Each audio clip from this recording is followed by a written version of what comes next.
Tuomas, sano vaan miksi Tuomas. naiset rakastuu rentuihin? No kerro ollut pari Annaa, Sannaa, Hannaa, Susannaa. Sellaista säätöä, ettei kovin moni handlaa. Oli baari Mirkku, joka kaatoi mulle drinkkejään ja kyseli, et ollaanko me menossa minnekään. Joutu skippaa sen yli, kun toi tanssia tipahti mun syliin. Ja oli vaikea pysyä pokkana, kun sain chigaa, miten se käytti kroppaansa. Ja vaihdoin lentoemo lennosta, takaraivos paino mielikuva 10 kerhost. Sit oli juontaja, joka tykkäs räppäreist. Kiva chigaa, se vaan puhu liikaa. Se meni huutoon ja haukkumiseen, siitä etten mä kanna vastuut. Vois luulla, et se loppuu oven paukkumiseen ja palaa aina niinku rahaa mun taskus.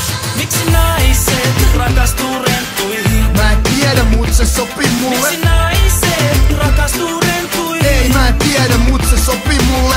Muusikoita, räppäreitä, tatuoituja kaljupäitä. Miksi naiset rakastuu rentuihin?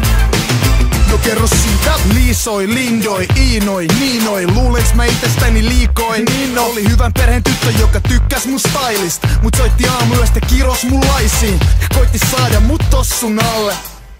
Mä otin tossu talle, tuli taiteilija tyttö, joka taiteilija vaiheili vaikeili. 2 taiteilijaa menee vaikeeksi. Vaihdoin malliin, ulkonäöstä oli hajalla. Tyttö ei vaan osannut syödä ja vihtyi radalla.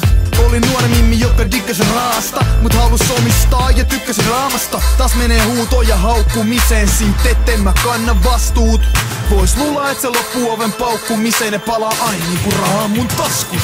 Miksi naiset rakastuu rentuihin? Mä en tiedä, mut se sopii mulle. Miksi naiset rakastuu rentuihin? Ei mä en tiedä, mut se sopii mulle.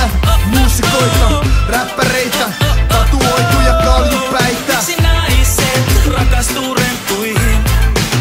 No kerro siitä, vaikka käyttäisin koko mun repertuaarin aina katoamistemppuihin. Mä oon täydellinen esimerkki siitä, miksi naiset rakastuu rentuihin. Vaikka käyttäisin koko mun repertuaarin aina katoamistemppuihin. Mä oon täydellinen esimerkki siitä, miksi naiset rakastuu rentuihin. Miksi naiset rakastuu rentuihin? Mä en tiedä, mut se sopii mulle. Miksi naiset rakastuu rentuihin? Ei mä en tiedä, mut se sopii mulle. Muusikoita, räppäreitä, tatuoituja kaljupäitä. Miksi naiset rakastuu rentuihin? No kerro siitä.